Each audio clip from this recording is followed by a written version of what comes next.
খুঁজতে C fish লাভার পেজটা পেয়ে গেছি।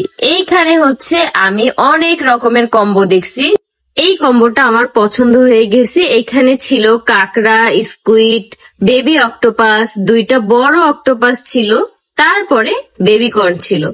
তো এই কম্বোটা আমি একদম সাথে সাথে অর্ডার কনফার্ম করে ফেলি। তাদের সবকিছুই কিন্তু একদম রেডি করা থাকে, জাস্ট তোমরা বাসায় নিয়ে আসবা আর হচ্ছে লবণ দিয়ে ওয়াশ করবা, দেন তোমরা সুন্দরভাবে রান্না করতে পারবা। যেই কথা সেই কাজ, আমি হাতে পাওয়ার সাথে সাথেই একদম সবকিছু করতে রেডি হয়ে গেছি, কারণ এইগুলা হচ্ছে ঘরোয়া মশলা দিয়েই একদম তৈরি করা যায়। একটু সাথে থাকো, সাথে থাকলেই তোমরা বুঝতে পারবা যে আমি আলাদা ভাবে কোনো মশলা বা কোনো কিছুই কিন্তু অ্যাড করি নেই। এই জায়গায় দেখো বেবি কর্ন গুলো আমি হচ্ছে সুন্দরভাবে কেটে নিতেছিলাম ছোট ছোট করে, যেমন সাইজ হচ্ছে তোমরা পছন্দ করো সেইভাবে তোমরা করে নিতে পারো। তারপরে এখানে আমি কাঁকড়াগুলো একটু ছোট করে নিতেছিলাম, হাত পা গুলা একটু আলাদাভাবে কেটে নিচ্ছিলাম। সবকিছুই আমার কাটাকুটি শেষে তারপরে কিন্তু এখানে ওয়াশ করে নিতেছি লবণ দিয়ে, ভালোভাবে লবণ দিয়ে ওয়াশ করে নিতে হবে। আর সবকিছুই কিন্তু এমনি কাটা বাছাই থাকে, জাস্ট তোমরা একটু ওয়াশ করে নিলেই হবে। তারপরে এখানে হচ্ছে আমি আলাদা ভাবে আমাদের নিজেদের ঘরের আলু, গাজর, তারপর হচ্ছে ডিম, এগুলো সিদ্ধ করে নিছি। এইগুলো হচ্ছে অ্যাড করলে ভাল লাগে, এটা দিতে হবে এমন কোনো মানে অপশন নাই, তোমাদের দিলেও হবে না দিলেও চলবে, বাসায় ছিল এজন্য হচ্ছে আমি দিয়ে দিছি। এখন আমি গরম পানির মধ্যে ভালোভাবে লেবু দিয়ে দিছি, তারপর আমি সবকিছু এখানে সিদ্ধ করতে বসায় দিছি। এখন আমার মশলা রেডি করার পালা। এখানে হচ্ছে আমাদের বাসায় যে সসগুলো ছিল সেই সসগুলাই আমি দিয়ে দিছি। এমনি এক্সট্রা যেই মশলাগুলো দিতে হয় সেগুলো ঘরোয়া মশলাই, আলাদাভাবে আমি কোনো মশলাই কিনি নাই। এই যে এখানে দেখো আমি 3 রকমের সস দিয়ে দিছি, তারপর হচ্ছে মরিচের গুঁড়া, লবণ, মানে আলাদাভাবে আমি সবকিছু আর কি দিয়ে দিছি, জিরা গুঁড়ি, ধনিয়া গুঁড়ি সবকিছু। এদিকে দেখলাম যে সবকিছু আমার সিদ্ধ হয়ে গেছে, এখন আমার রান্না করার পালা। তো রান্না করার জন্য আমি একটা বড় হাঁড়ি নিয়ে নিছি। তো এইখানে হচ্ছে আমি প্রথমে বাটার দিয়ে দিব।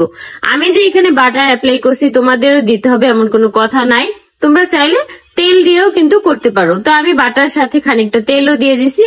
এখন হচ্ছে রান্নার মেইন পয়েন্ট, এইখানে আমি পরিমাণ মতো রসুন বাটা দিয়ে ভালোভাবে ভেজে নিছি। তারপর হচ্ছে আমি যেই মশলাটা তৈরি করছিলাম সেখানে সেই মশলাটা দিয়ে অল্প একটু পানি দিয়ে দিছি কষানোর জন্য। ভালোভাবে যখন তেলটা উপরে উঠে আসবে ঠিক ওই সময়টাই হচ্ছে আমি কাঁকড়াগুলা দিয়ে দিব। আলাদা যেই আমার সবজিগুলা ছিল সেটা কিন্তু আমি পরে অ্যাড করব, কিন্তু আগে হচ্ছে আমি কাঁকড়াটা ভালোভাবে একটু ভেজে নিব।